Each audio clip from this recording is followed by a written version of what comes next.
To school.com English classes, we are going to study Indigo chapter 5 of Flamingo class 12th। हमने आपको जो था वो बता रखा था कि किस तरीके से इसकी शुरुआत होती है। लुई फिशर ने इसको लिखा है 1942 में। ये गांधी जी से पूछ रहे हैं जो कुछ भी स्टोरी है घटित हुई है चंपारण में, वो सारा का सारा डिटेल जो है गांधी जी यहाँ पर लुई फिशर को प्रोवाइड कर रहे हैं। तो ये 1916 या 1917 की शुरुआत है। तो वहाँ पर 17 में क्या होता है, राजकुमार शुक्ला नाम का कोई व्यक्ति इनके पास मिलने आया करता है और वो इन्हें कहाँ ले जाना चाहता है, बिहार ले जाना चाहता है। तो गांधी जी जो थे उस जिस प्लेस पर ये इन्हें लेके जाना चाहता है उस प्लेस का नाम इन्होंने सुना भी नहीं था। ये कहीं पे फुटहिल्स में था। ये कौन सा चंपारण डिस्ट्रिक्ट जो है उसके बारे में राजकुमार शुक्ला यहाँ पर आके बताया करते हैं। अब चंपारण डिस्ट्रिक्ट इन्होंने नहीं सुन रखा था अभी तक, और पता किया तो ये कहीं हिमालय के फुटहिल्स में पाया जाता था। अब वहाँ पे ये राजकुमार शुक्ला इस शिकायत को लेकर आए थे कि उनके साथ जो शेयर क्रॉपिंग वहाँ पे जो बहुत सारे लोग कर रहे हैं, बहुत ज़्यादा चीटिंग की जा रही है, उनके साथ गलत हो रहा है, उन्हें ऑपरेस किया जा रहा है, उस चीज़ से छुटकारा वो पाना चाहते हैं। और उसमें किसी ने बताया है कि गांधी जी हमारी हेल्प कर सकते हैं, तो आप हमें ये बता दीजिए कि आप कब वहाँ पर चल पाएंगे, एक डेट बता दीजिए। तो गांधी जी ने कहा कि ऐसे ऐसे हम कलकत्ता में मिलेंगे, वहाँ से आके आप ले जाइए। तो ये जो दोनों लोग हैं कलकत्ता में मिलते हैं और फिर गांधी जी और ये दोनों ट्रेन पे सवार होकर और सबसे पहले पटना पहुंचते हैं। पटना जाकर गांधी जी सोचते हैं कि क्यों ना सबसे पहले राजेंद्र प्रसाद से मिल लिया जाए। तो राजेंद्र प्रसाद वही जो हमारे फर्स्ट प्रेसिडेंट बने थे। जब वो वहाँ पे उनके घर पे जाया करते हैं तो वो राजेंद्र प्रसाद कहीं बाहर चले जाते हैं, आउट ऑफ टाउन हुआ करते हैं। इसकी वजह से सीधे उनसे नहीं मिल पाते, लेकिन वहाँ पे जो सर्वेंट्स होते हैं वो इन्हें इस तरीके से ट्रीट किया करते हैं जैसे कि ये भी कोई छोटे भूमिधर किसान हों। और सर्वेंट्स ये समझते हैं कि ये लोग जो हैं वहाँ पर जो शेयर क्रॉपिंग का सिस्टम चल रहा है उसे ख़त्म करवाने के लिए, हमारे मालिक को परेशान करने के लिए बार बार यहाँ पर आ जाया करते हैं। तो ये सारी चीज़ें जो थी गांधी जी के साथ भी हुई कि उन्हें एक किसान के रूप में देखा गया, किसान समझा गया और उनसे भी मना कर दिया गया कि आप जो है इस वेल से वाटर नहीं ले सकते हो, क्योंकि अगर आपने थोड़ा सा भी पानी लिया और इसमें छलक के गिर गया तो पूरा का पूरा सोर्स जो है वो दूषित हो जाएगा। ये छुआछूत था उस टाइम पे। इस चीज़ के बारे में बताते हैं, अनटचेबल समझा जाता है। गांधी जो है वो डिसाइड किया करते हैं कि उन्हें पहले कहाँ चलना चाहिए, वहाँ से मुजफ्फरपुर। और मुजफ्फरपुर जो है कहाँ पड़ता है, चंपारण जाते हुए रास्ते में। तो वो जो है गांधी जी कुछ और डिटेल जुटाना चाहते थे और थोड़ी जानकारी लेना चाहते थे। तो उन्होंने जो था एक तार भेज दिया जेवी कृपलानी के लिए। जेवी कृपलानी से गांधी जी जो थे शांति निकेतन में मिले थे। शांति निकेतन स्कूल जो है फेमस स्कूल है, टैगोर के स्थापित किए हुए। तो ये जो है वहाँ से इनकी जानकारी थी। तो वहाँ पर जो कि जेवी कृपलानी के यहाँ पे मुजफ्फरपुर जा रहे होते हैं। तो 15 अप्रैल 1917 को ये रात में, आधी रात में लगभग वहाँ पे पहुँचते हैं। कृपलानी बहुत सारे बच्चों को लेकर, बहुत सारे अपने स्टूडेंट्स को लेकर स्टेशन पर वेट कर रहे होते हैं।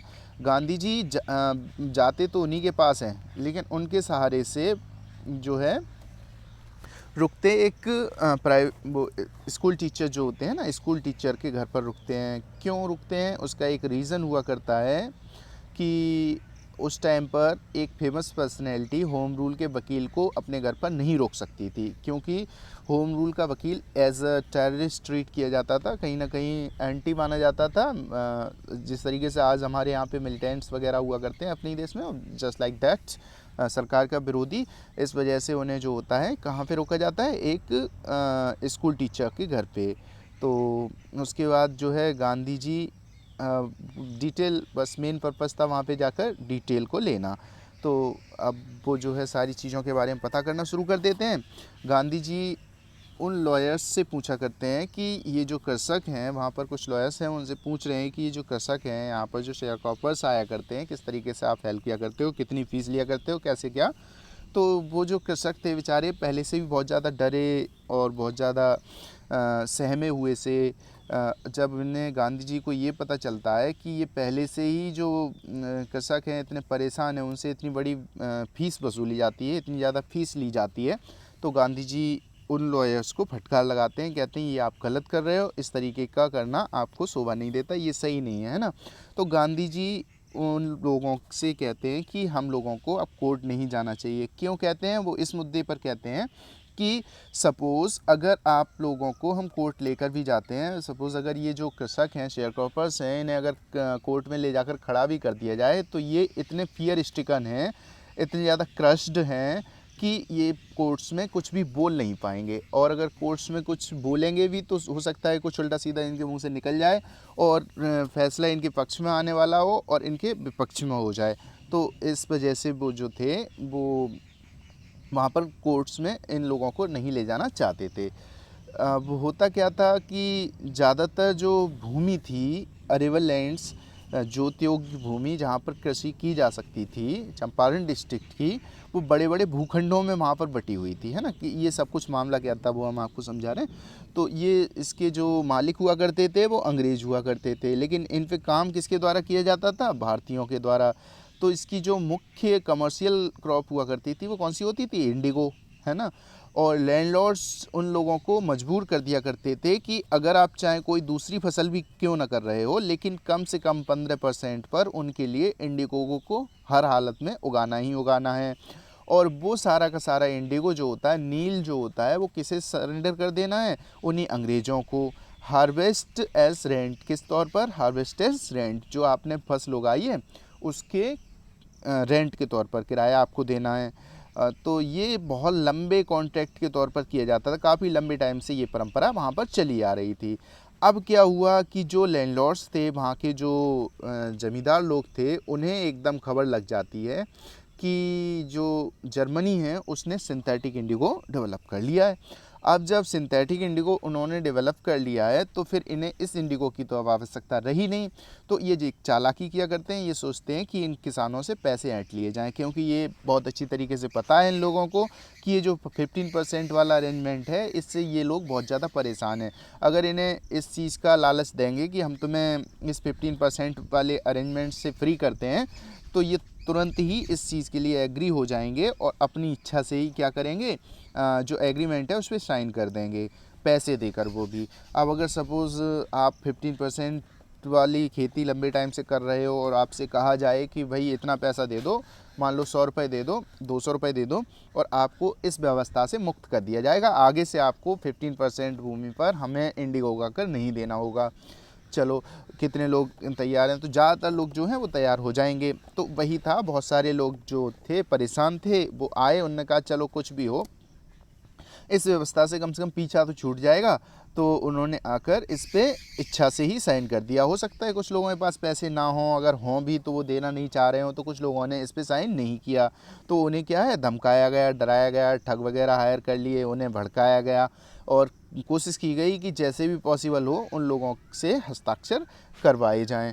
तो जब ये सब कुछ प्रक्रिया चल रही थी तभी क्या होता है कि ये जो खबर है उन गरीब किसानों को, अनपढ़ किसानों को लग जाती है, भनक लग जाती है कि ये सारा कुछ जो करवा रहे हैं वो हमें आज़ादी देने के लिए नहीं, बल्कि इन्हें क्या है, वो नील मिल गया है, सिंथेटिक इंडिगो मिल गया है जो जर्मनी ने डेवलप किया है, इसकी वजह से ये ऐसा सब कुछ करवा रहे हैं।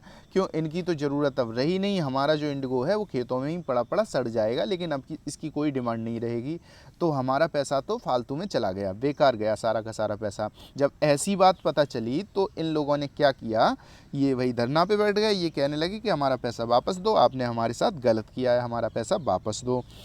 तो ये सारी चीज़ें जो चल रही थी, और वो अंग्रेज़ जो कुछ भी एक बार कर दिया करते थे वो हमेशा राइट होता था, चाहे कितना भी गलत क्यों ना करें। तो ये मानने के लिए वो लोग तैयार नहीं थे कि उन्होंने जो कुछ भी किया है वो गलत है। इसी मुद्दे को लेकर गांधी जी जो थे वो चंपारण में आए हुए थे। At this point Gandhi arrived in Champaran. तो he began by trying to get the facts. उन्होंने जो इसकी शुरुआत की वो कैसे की, फैक्ट्स को जुटाकर वो फैक्ट्स ढूंढने लगे। पहले तो भाई जानकारी चाहिए, तथ्य चाहिए। First he visited the secretary of the British landlords association. पहले उन्होंने जो था वो विजिट किया कहाँ पर, ब्रिटिश लैंडलॉर्ड्स एसोसिएशन को, सेक्रेटरी से मिले जाकर। The secretary told him that they could give no information to an outsider. अब उनका जो सचिव था उन्होंने साफ साफ मना कर दिया कि भाई तुम बाहर से आए हुए हो, मैं किसी भी प्रकार की कोई सूचना एक बाहर के व्यक्ति को नहीं दे सकता। Gandhi answered that he was no outsider. Gandhi ने उत्तर दिया, भैया हम इसी भारत के रहने वाले हैं, हम कोई बाहर के नहीं हैं, तुम किस तरीके से कह रहे हो कि मैं बाहर से आया हुआ हूँ, है ना। बेशक साउथ अफ्रीका अगर रहे हैं वो बात अलग है, लेकिन हूँ तो भारतीय ही। Next, Gandhi called on the British official commissioner of the Tirhut division in which the Champaran district lay. आगे क्या होता है, Gandhi called on the British official commissioner, तो ब्रिटिश कमिश्नर जो था उसके द्वारा वहाँ पे गांधी जी जो थे कॉल किए गए टिरहुट डिवीज़न में, इन विच द चंपारण डिस्ट्रिक्ट, इसी में जो था चंपारण डिस्ट्रिक्ट भी आया करता था कमिश्नर। तो कमिश्नर के पास जाके गांधी रिपोर्ट करते हैं, प्रोसीडेड टू बुली मी। अब क्या है, गांधी जी बताते हैं कि जब कमिश्नर ने वहाँ पे कमिश्नर से बातचीत हुई तो कमिश्नर ने क्या किया, सबसे पहले तो उन्हें धमकाने की कोशिश की, proceeded to bully me and advise me forthwith to leave Tirhut, और कहा कि भाई जितनी जल्दी हो सकता है तो यहाँ से छोड़कर भाग जा टिरहुट को, यहाँ पर मत रुक, है ना। तो उसने पहले इन्हें धमकाया और धमकी दी कि तुम यहाँ से जल्दी से निकल लो। Gandhi did not leave, Gandhi ने ऐसा नहीं किया, वो वहाँ से डर के नहीं भागे। Instead he proceeded to Motihari. अब वो टिरहुट छोड़ने की तो बात अलग, और अंदर बढ़ गए, मोतिहारी की तरफ चले गए, द कैपिटल ऑफ चंपारण। ये मोतिहारी जो था वो क्या था, कैपिटल ऑफ चंपारण था, चंपारण डिस्ट्रिक्ट की capital. Several lawyers accompanied him, बहुत सारे जो लॉयर्स थे वो उनके साथ थे, गांधी जी के साथ हो गए। At the railway station a vast multitude greeted Gandhi, जब गांधी जी रेलवे स्टेशन पे पहुंचे तो बहुत बड़ी भीड़ जुटकर आ गई और गांधी जी का स्वागत किया। He went to a house and using it as headquarters, वो एक घर में रुके जाकर और उसी घर को उन्होंने अपना क्या बना लिया, हेड क्वार्टर के तौर पर उसे ट्रीट करने लगे। कंटिन्यूड हिज इन्वेस्टिगेशंस, और वहाँ से रहकर उन्होंने अपनी जो भी जांच पड़तालें थी वो जारी रखी। A report came in that a peasant had been maltreated in a nearby village। तभी क्या होता है कि एक जानकारी उन्हें मिलती है कि पास के ही किसी गांव में एक जो कृषक है उसके साथ दुर्व्यवहार किया जा रहा है। Gandhi decided to go and see, Gandhi निर्णय लेते हैं कि वो वहाँ पर जाएंगे और देखेंगे कि इस तरीके की व्यवस्था, इस तरीके की जो मिल ट्रीटमेंट हो रहा है क्यों हो रहा है एक गरीब के साथ। The next morning he started out on the back of an elephant, और फिर क्या था कि अगली ही सुबह वो जो थे एक हाथी की बैक पर बैठकर, पीठ पर बैठकर वहाँ से निकल लिए। He had not proceeded far when the public police superintendent's messenger overtook him. अरे बहुत दूर भी नहीं निकल पाए थे, तभी क्या होता है, पुलिस सुपरिटेंडेंट जो होता है उसका एक मैसेंजर वो उन्हें आकर रोक लेता है। And ordered him to return to town, और उन्हें आदेश देता है कि तुम जल्दी से शहर लौट जाओ, यहाँ मत रहो, ठीक है ना, गांव में कोई ज़रूरत नहीं है तुम्हारी, तुम जाओ यहाँ से। इन इस कैरेज, और तुम चलो उस हाथी से नीचे उतर के हमारी गाड़ी में बैठो, चलो मैं तुम्हें शहर छोड़ देता हूँ। गांधी कंप्लाइड, उन्हें साथ में लेकर आया गया। The messenger drop Gandhi home where he served him with an official notice to quit Champaran immediately. अब क्या था, जब वो गाड़ी में बैठे हुए थे तो फिर क्या होता है, जो ऑफिशियल है वहाँ पे ऑफिस वगैरह में तो नोटिस मिलता है उन्हें, ऑफिशियल नोटिस प्रोवाइड किया जाता है कि तुम जितनी जल्दी हो सकता है अब ऐसा करिए, चंपारण को छोड़कर चले जाइए, तुरंत ही चंपारण को छोड़कर चले जाइए, है ना। उन्हें ऑफिशियल नोटिस प्रोवाइड कर दिया जाता है मैसेंजर के द्वारा कि तुम ऐसा करो, यहाँ से छोड़कर जाओ, तुम्हें यहाँ रहने की कोई आवश्यकता नहीं। Gandhi signed a receipt for the notice and wrote on it that he would disobey the order. अब क्या था, गांधी जी ने उसी रिसीप्ट पर साइन कर दिया, अपना लिख दिया कि वो जो ये ऑर्डर आया है उस ऑर्डर की अवज्ञा करते हैं, वो इस ऑर्डर को नहीं मानेंगे, है ना, इस आज्ञा को स्वीकार नहीं करते हैं, अवज्ञा करते हैं, डिसओबे करते हैं। ओबे का मतलब मानना, डिसओबे का मतलब ना मानना। इन कॉन्सिक्वेंस, इसी परिस्थिति बस Gandhi received a summons to appear in court the next day. अब क्या होता है, कानूनी बुलावा पत्र आ जाता है अगले ही दिन गांधी जी के पास, उसी परिणाम स्वरूप, है ना। तो समन्स का मतलब क्या हुआ करता है, कानूनी बुलावा पत्र अगर ये आया करता है तो आपको हर हालत में कोर्ट में प्रस्तुत होना ही होना होता है। All night Gandhi remained awake, अब ये तो भाई थोड़ा मामला पेचीदा हो गया था, तो गांधी जी पूरी रात सो नहीं पाए कि आगे आखिरकार क्या किया जाना चाहिए। He telegraphed Rajendra Prasad to come from Bihar with influential friends, उन्होंने टेलीग्राफ कर दिया किसके लिए, राजेंद्र प्रसाद के लिए, कि जल्दी से जल्दी यहाँ पर आ जाइए और अपने साथ कुछ और भी अपने प्रभावी मित्रों को लेकर। ही सेंट इंस्ट्रक्शन टू द आश्रम, उन्होंने जो था इंस्ट्रक्शन भी भेज दिए थे किसके पास, टेलीग्राफ में, आश्रम के लिए। He wired a full report to the viceroy, और पूरी की पूरी जो रिपोर्ट थी तार भेज दिया किसके पास, वायसराय के पास। Morning found the town of Motihari black with peasants. अब क्या था, ये सारे बहुत सारे इन्फ्लुएंस फ्रेंड उन्होंने सारी जानकारी जो थी इस तरीके से कि गांधी जी के ऊपर ट्रायल चलने वाला है, उन्हें हो सकता है जेल में डाला जाए, ये सारी बातें चारों तरफ फैल गई होंगी बहुत तेज़ से। अब भाई आपको तो पता ही है कि जब लोगों को ये पता चला था कि कोई व्यक्ति है महात्मा टाइप का, वो उनकी हेल्प करना चाहता है, तो कितने सारे लोग पैदल ही इनके दर्शन करने के लिए, इनके सहारे के लिए, अपने चैंपियन को देखने के लिए आए थे। अब ये खबर जब पता चलती है उन लोगों को कि गांधी जी के ऊपर इस तरीके से हमारे लोगों की वजह से ये ट्रायल वगैरह किया जा रहा है और हो सकता है उन्हें जेल में डाल दिया जाए, तो सुबह ही होते ही खबर पहुंच चुकी है ना चारों तरफ, सुबह होते ही कि पूरा का पूरा जो मोतिहारी होता है वो ब्लैक हो जाता है विद पीजेंट्स। मतलब इतने सारे लोग आ जाते हैं कि सिर काले काले सिर ही दिखाई देते हैं ना बालों, तो बहुत सारे लोगों की भीड़ एकत्रित हो जाया करती है। They did not know Gandhi's record in south Africa.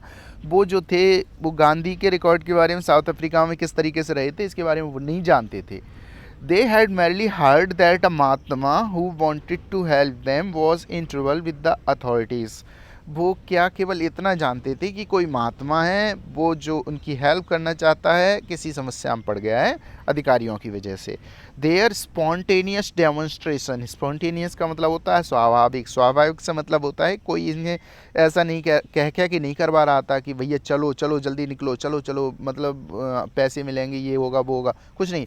इनका खुद की इच्छा थी कि अगर कोई इनकी हेल्प करना चाह रहा है, ये जो कृषक थे इनकी अगर हेल्प करना चाह रहा है, भाई कौन थे वो, महात्मा गांधी, तो इनका भी कर्तव्य बनता है कि उनके समर्थन में इन्हें जुटना चाहिए, भीड़ को जुटना चाहिए।